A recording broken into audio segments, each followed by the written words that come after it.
রাস্তায় ভাই চলতে গেলে হুটহাট করে দেখবেন সামনে অনেক কিছু চলে আসে। ওই দেখেন, বলতে না বলতে একজন এসে কই দাঁড়াইছে। ওই যে দেখেন, এই যে রিক্সা, বাইক, গাড়ি, এছাড়াও মনে করেন যে হুটহাট করে ধরেন রাস্তায় ভাঙা বা গর্ত এরকম সামনে পড়েই যেতে পারে। সো আপনি যখন যাচ্ছেন চলার মাঝখানে হঠাৎ করে সামনে যদি ভাই কিছু চলে আসে, তো ওই ইমার্জেন্সি পারপাসে কি করবেন?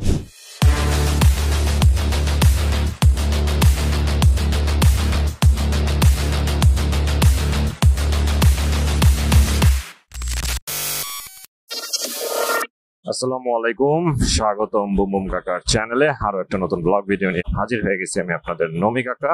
এখন ঘড়িতে সময় হচ্ছে 5টা।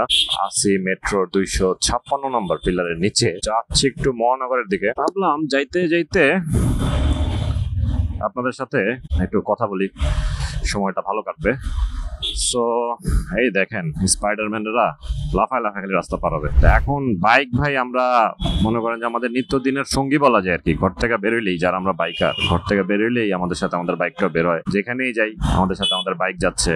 আগেকার দিনের রাজা বাচ্চারা যেরকম ঘোড়া নিয়ে দৌড়াইতো, আমরা এরকম মনে করেন যে বাইক নিয়ে দৌড়াই আর কি। ফিল লাইক রাজা বাচ্চা। সো রাজা বাচ্চার আমল তো আর এখন নাই।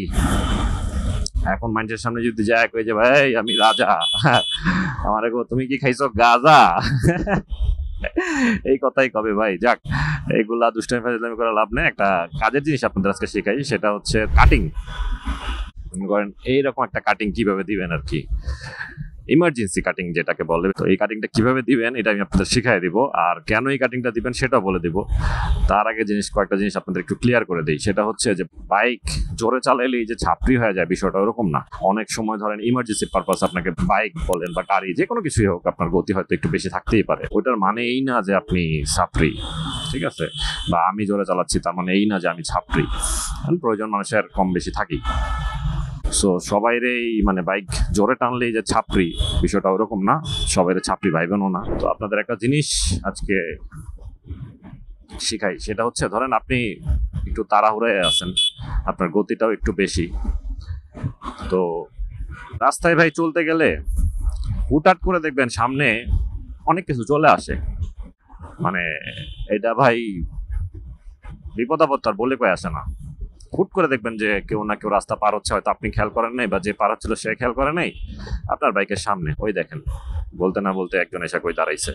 তো এরকম, তারপরে যে দেখেন এই যে রিক্সা, বাইক, গাড়ি, অনেক হুটহাট হুটহাট। আর এই যে বাইকের পিছনে বসে এরকম ধূমপান করে, এটা খুব বাজে অভ্যাস। এটা যারা করেন ভাই, যদি এটা ভিডিওটা কেউ দেখা থাকেন, দয়া করে এই কাজটা করেন না।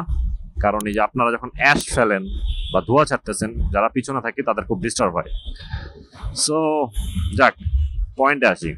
এছাড়াও মনে করেন যে হুটহাট করে ধরেন রাস্তায় ভাঙা বা গর্ত এরকম সামনে পড়েই যেতে পারে। সো আপনি যখন যাচ্ছেন চলার মাঝখানে হঠাৎ করে সামনে যদি ভাই কিছু চলে আসে, তো ওই ইমার্জেন্সি পারপাসে কি করবেন আমি আপনাদের জাস্ট একটু ঝলক দেখাই, তারপরে কিভাবে কি করবেন সেটা বলে দিচ্ছি।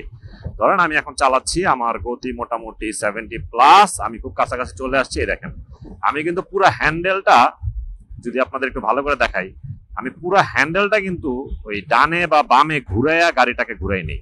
আমি জাস্ট কি করছি, একটু কাটিং মারছি। দেখেন এই ধরনের একটা কাটিং, এই দেখেন কাটিং। আবার সামনে যায় মনে করেন যে আবার একটা কাটিং, এই দেখেন আবার কাটিং, আবার মনে করেন যে কাটিং। এই কাটিং দিয়ে মনে করেন আমি বের হয়ে গেলাম।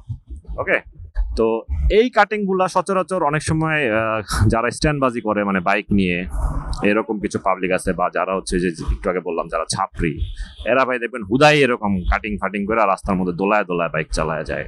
এইগুলা তো দরকার নাই। এটা আসলে বেসিক্যালি যখন দরকার তখন করলে ভালো। আর কেন দরকার সেটা তো বললামই, এটা ইমার্জেন্সি পারপাসে আপনি যদি এই কাজটা করেন, সেই ক্ষেত্রে আপনি ডানে বা বামে যেই সাইডেই পাশ কাটাইতে যান না কেন, আপনাকে মানে শর্ট টাইমের মধ্যে হয়তো একটা দুর্ঘটনার হাত থেকে আপনাকে রক্ষা করবে, বাঁচাই দিবে। তো এটা করার নিয়মটা আমি বলে দিই, এটা যারা রাইডার আছেন তাদের উদ্দেশ্যে বলতেছি, এবং বাইক লাভার যারা আছেন অনুগ্রহ করে এই জিনিসটা ভাই মানে হুদাহুদি করেন না। আর হুদাহুদি করতে যায় যদি কোনো দুর্ঘটনা ঘটে, পরে আবার করেন না যে কাকার ভিডিও দেখা হয়েছে, এইসব আউল ফাউল ব্লেম আমার দিতে আসেন না। আমি জাস্ট সবার ভালোর জন্য বলতেছি, মানে ভালোর রাখা, ভালো থাকার উদ্দেশ্য করে বলতেছি। সো যারা এই ভিডিওটা দেখবেন তারা ভালোভাবে জিনিসটাকে নিবেন প্লিজ। প্রচুর গাড়ি, প্রচুর। এই দেখেন, এরকম বহুত কাটিং মাটিং ভাই দেই ভাই, জীবনে দিছিও আর এখনো দিচ্ছি, দিতেই থাকবো। তবে ওই যে বললাম প্রয়োজনে আর কি, অপ্রয়োজনে দিব না। ও এদিকে কিছু একটা তো হয়েছে, এত পুলিশ। হ্যাঁ, এই যে পুলিশের গাড়ি বেরোচ্ছে, এদিকে এসএফএস পুলিশ আছে রাস্তায়। কিছু একটা তো হয়েছেই, কিছু একটা হচ্ছে। এই যে এদিকেও প্রচুর পুলিশ। কিন্তু আমি আপনাদের একটা জিনিস শিখাইতে চাচ্ছি, অথচ আপনাদেরকে দেখাইতেই পারতেছি না জ্যামটার কারণে। যাক, আমি আর কি দেখাবো, যা দেখার তা তো দেখছেনই, এখন আসলে আর দেখানোর কিছু নেই। আমি বলে দেই কিভাবে কি করবেন। সেটা হচ্ছে হ্যান্ডেল, প্রথমেই হ্যান্ডেল খুব শক্ত করে ধরবেন যাতে আপনি ফুল কনফিডেন্স থাকেন। আর দুইটা পা আপনার ট্যাঙ্কের সাথে, বাইকের ট্যাঙ্কের সাথে যতটুকু সম্ভব চাপায় রাখবেন, যেন মানে ছড়ায় না থাকে আর কি। সেক্ষেত্রে আপনি ভালো ব্যালেন্স পাবেন। তারপরে যেটা করবেন, আপনি ডানে যাবেন না বামে যাবেন তার আগে একটু লুকিং গ্লাসটা দেখে নেবেন যে আপনার পিছনে কোনো গাড়ি আছে কিনা, আর সামনে কোন পাশটাতে আপনার স্পেস খালি আছে, ডানে নাকি বামে। যেই পাশটাতে স্পেস খালি আছে ঠিক সেই পাশটাতে আপনি হচ্ছে হাতের একটা প্রেসার দিবেন।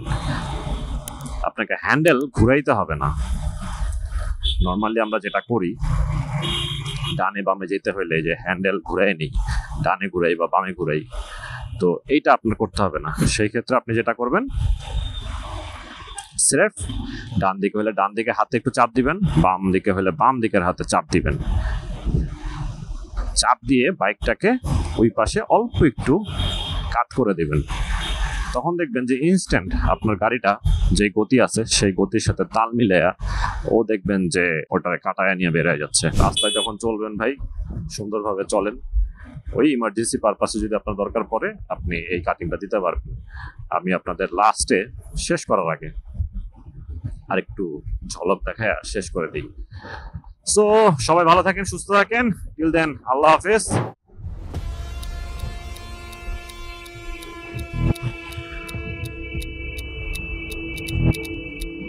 That's it.